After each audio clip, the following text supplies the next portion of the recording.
哎我操，这也太绿了，这扒皮太他妈费劲了。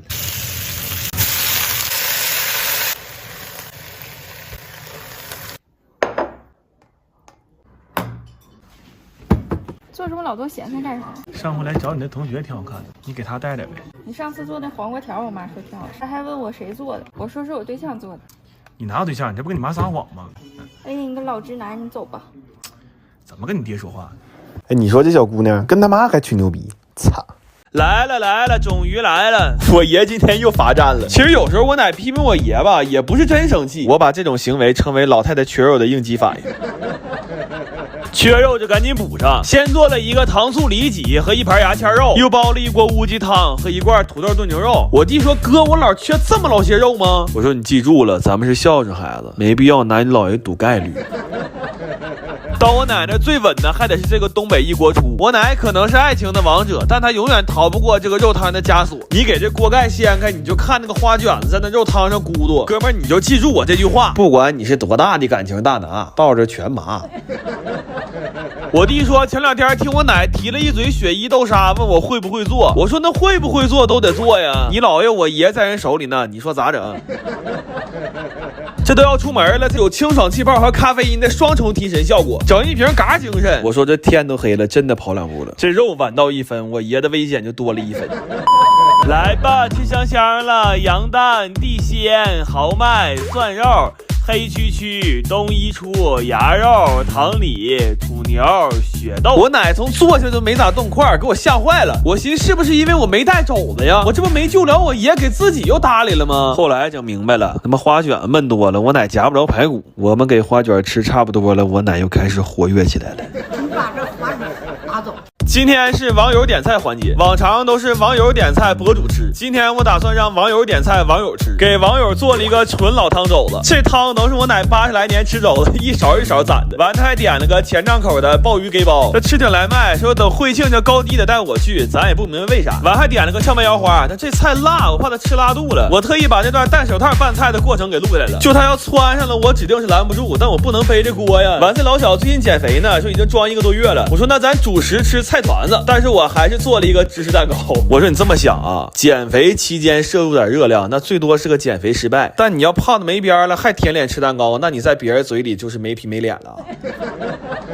完了，社会上规矩咱也懂，点了一桌子，我不得净啥菜啊？给他做了一锅羊杂汤，还炸点辣椒油。我听说这活爹在家连饭都不会焖，这样我寻思你掰着白菜帮蘸点辣椒油，好歹能扛饿呀。完最后他点了几个家常菜，我寻思这怎么的，是照顾我呀，怕我多花钱呢？他说不是，我就想看看你和我家北门卖盒饭这个大爷到底谁狠一点。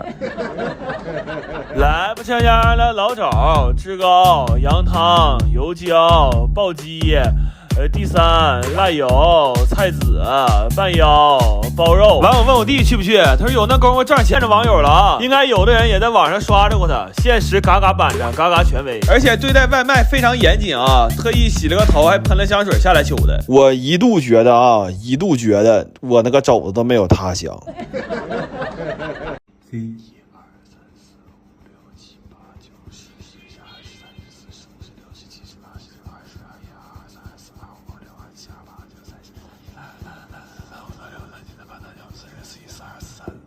哇，43头，我去！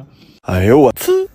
铁子们以后擦不了了。这我奇了怪了，我怎么让人盯上了呢？你说是不是我前女友的前男友的现女友的前男友的前女友跟我前女友有啥关系？完给我刮上了！哎呦我的妈！他不光给我刮小黑屋里的，我这一口气差点没上来，他差点给我肺子刮掉了。你瞅给我气的倒这么多老抽，我差点又给那几个字秃噜出来。我插一句，这汤里你加点雪碧，冷藏2小时，汤绝了！我去好吃的我都想管我爸叫爹，你明白吗？咱们以后拒绝擦和妈，文明你我他，但是只说你我他，我还想他妈。今天这个饭我就不过多介绍了。昨天进小黑屋之前，不少朋友也看着了，咱就总结一句话：除了难吃没别毛病。谢谢啊。那个还是饭店嘛好吃。这20来块钱东西以后就别自己在家整了，没必要，犯不上，犯不上。商量，宝儿们，咱留个暗号，以后你要想听，你就说个呲，我就给你呲。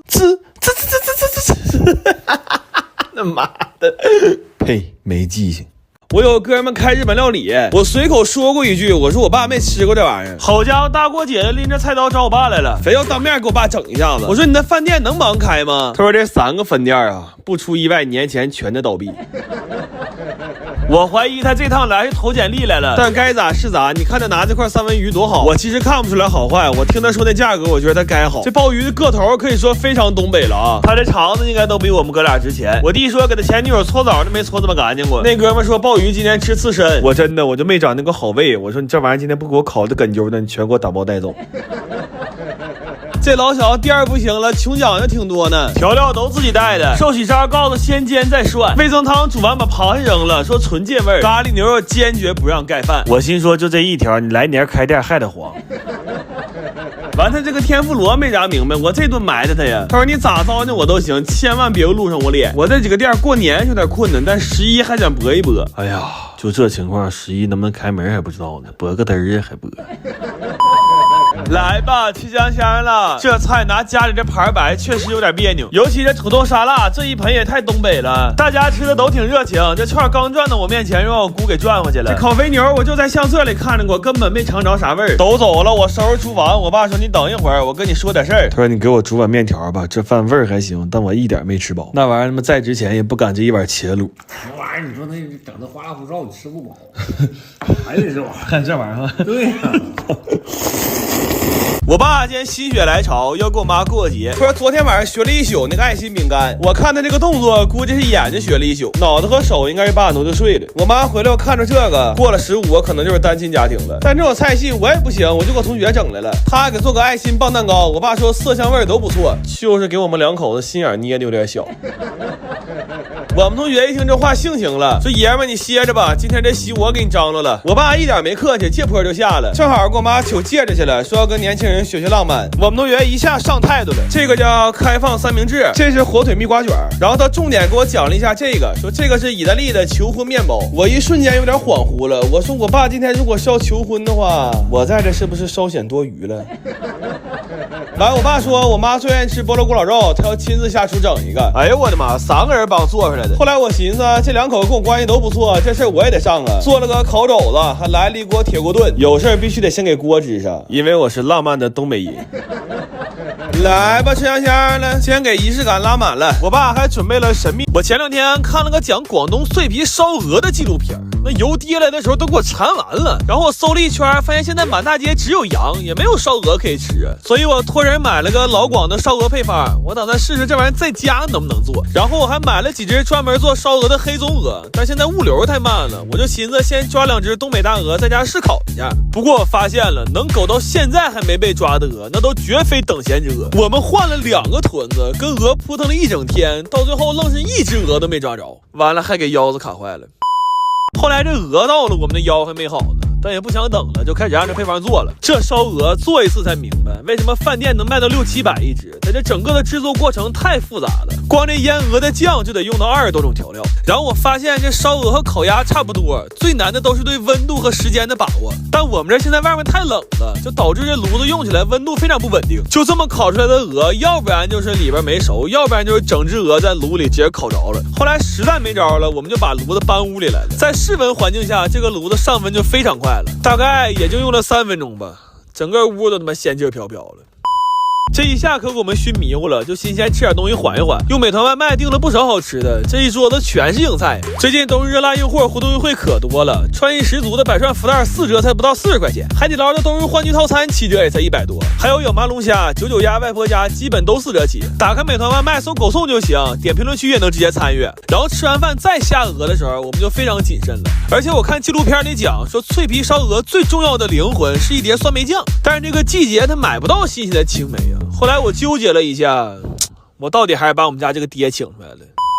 这酸梅酱熬完之后，现在多少还带了点酒香。然后这些鹅现在烧的也非常好了，就无论从颜色还是饱满度上来讲，看着还真有点饭店的感觉。尤其是剁鹅的时候，这油汪汪的一块一块，看着可太爽了。我从来没敢想过，居然有一天能在家吃上一只冒着热气的脆皮烧鹅。不过就是过程不太顺利，我们吃上这顿饭的时候，其实都是第4天晚上的。然后趁热还给邻居送了几只过去。等吃完饭之后，我把这2天做失败的鹅都给剁了，主要也懒得重新烤了，就都让我炖酸菜了。我是真没想到这烧鹅炖酸菜居然能这么好吃，就是我们真的都已经吃得非常饱了，但实在是没忍住，一人又干了一大碗米饭。后来撑的凌晨3点还没睡着呢，就坐床上打嗝啊。